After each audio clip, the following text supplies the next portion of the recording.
Hey everybody, Steve here. Again, an early start with Matthew chapter 24, 15 to 28. This is really interesting because this deals with two separate things, this chapter. One, the disciples asked the two questions: when are you returning, and when is the end of the age? We've kind of discussed that a little bit before, but when we talk about verses 15, Jesus says, when you see standing in the holy place. Now, what is the holy place? The Holy of Holies that is within the temple. The abomination that causes desolation, spoken of through the prophet Daniel, let the reader understand. Now, what's interesting is that, as I've said before, we have seen this already in AD 70 when Jerusalem was overrun by Rome. It's interesting because a lot of Christians don't even know that history, or that Jerusalem or Israel, Jerusalem was overrun by Rome. That they did not know that it was under siege by Rome, and that they did not know that that heretics, Jewish heretics, had taken over the temple, and there was a false priest standing there giving sacrifices. Uh, you know, we they don't know that by works of antiquity and history, that when Roman soldiers came in, that they put up their placards or their flags that had the eagles within that temple in the Holy of Holies, and they destroyed the temple. They took apart, and there was not one stone left on top of another, just as Jesus prophesied. Because what happened is that you had the gold laid stone, and there was gold in between the stones, and so when Rome came through, they destroyed it and they took everything, and that's why there was not one stone on top of another. So we see this happening and being fulfilled in AD 70.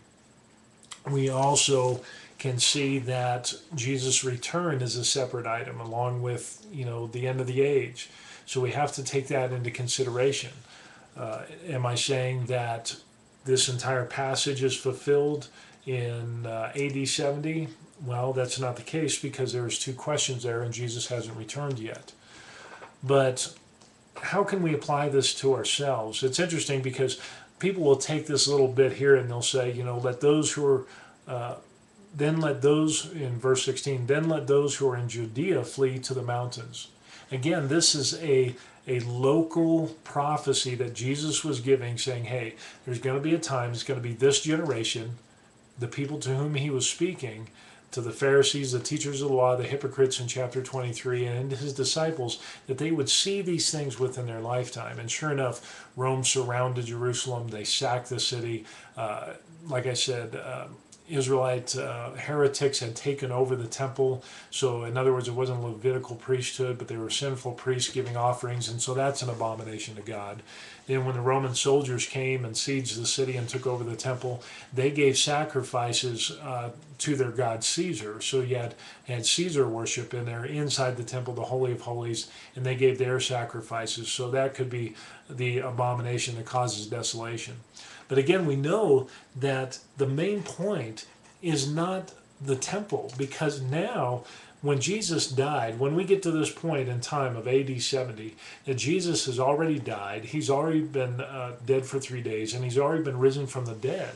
And so now he resides in the hearts of believers in a temple that's not made with the hands of men. So for those that kind of get bent and kind of distracted, their focus is not on Jesus, but rather on well, which temple is it? The second, the third, the fourth, or whatever. Remember, Jesus resides in our heart, the temple not made with hands of men.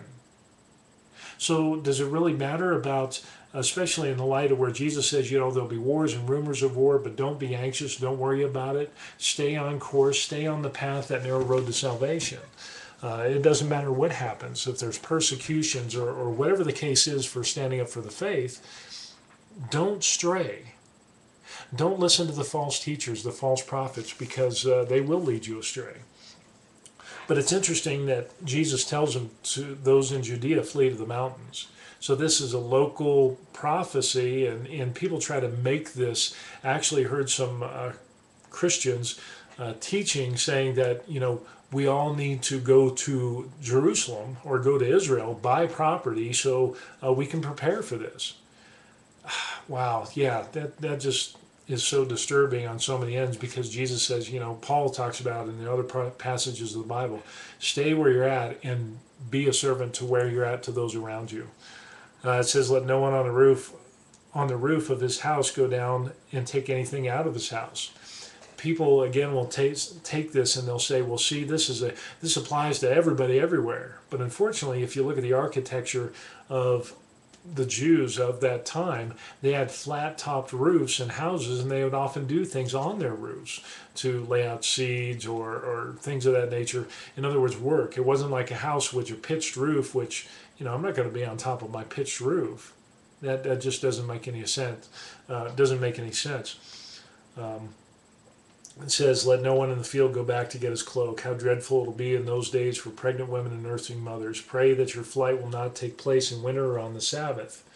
Now, this is another place where, those people that say, you got to do the Sabbath, you got to do it on Friday to Saturday night or whatever day they pick for the Sabbath, you're probably going to get really angry for me or at me.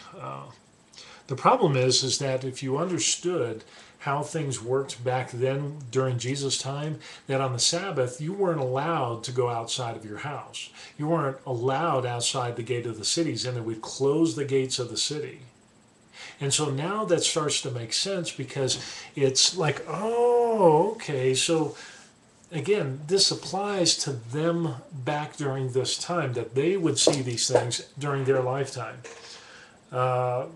For then there will be great distress unequaled from the beginning of the world until now, and never to be equaled again.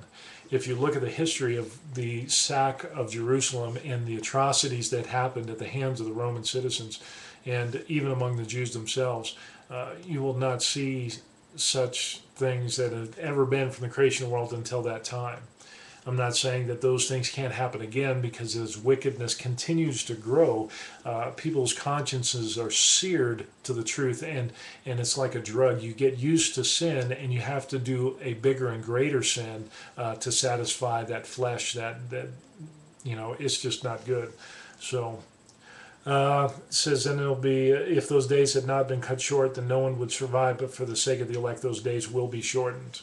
Again, if you look at the history of Rome and the history of Israel, when Jerusalem was sacked, you'll see that they were surrounded for quite some time. And then something happened in the history of Rome, and Caesar died, the army pulled back, and those days were shortened. And then Rome came back and then finally sacked Jerusalem. So that's something to consider as well.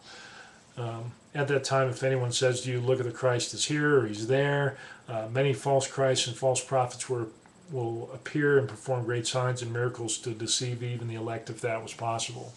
Again, what we see are the false teachers, the false prophets, claiming to have great signs and wonders, when in fact it has absolutely nothing to do with Jesus Christ or God's Word. Just because you hear a voice doesn't mean it's God. Just because somebody says that they were healed doesn't mean that they were. We've seen this time and time again with false teachers, false prophets. There's one out there who claims to be healed of sleep apnea, but I've actually been in his house and slept in the bunk above him, and he has all the classic examples symptoms of sleep apnea, and he said he was healed. But when Jesus Christ heals somebody, guess what? He cures them 100%, like the lepers, the blind men. He doesn't heal you and then leave your symptoms. So that's something else to look out for. So anyway, if anyone says, well, he's here out in the desert or he's in the inner rooms, again, it says the lightning comes from the east to the west, so will be coming the Son of Man. In other words, it's going to be quick, fast, and in a hurry. And it says, wherever there is a carcass, there the vultures will gather.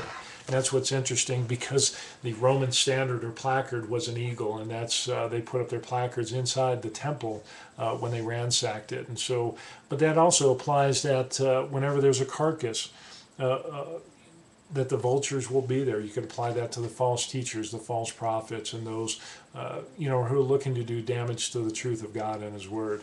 Now, there's a lot more that you can get into, but we're just basically going to leave this at that. That while there's application to AD 70, there's also things that can apply to us today, and to look out and to have discernment in case we run into times when we're persecuted for our faith. So anyway, that's it for today. Hope you enjoy it, think about it, and get right with God. So anyway, take care. God bless. Peace.